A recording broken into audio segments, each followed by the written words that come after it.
ಮುಸ್ಸಂಜೆ ಹೊತ್ತಲ್ಲಿ ಮಂಜಿನ ಮಳೆಲಿ ನನ್ನವಳು ನೆನೆಯೋದನ್ನ ಕಂಡು ನಾನು ಕರಗಿದೆ.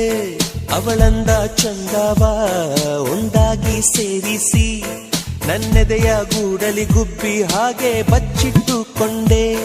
ಮಳೆ ನಿಂತೋದ ಪರಿವೇ ಇಲ್ಲ, ಅಲ್ಲಿ ಏನಾಯ್ತೋ ಅರಿವೇ ಇಲ್ಲ. ಎಷ್ಟೋ ಮಾತುಗಳು ಎದೆಯಲ್ಲಿ ಉಕ್ಕಿ ಬಂತು, ಬಾಯಿ ತೆರೆದೆ ತುಟಿ ಮೇಲೆ ತೂಟಿ ಒತ್ತಿ ಹಾರಿ ಹೋದಳು.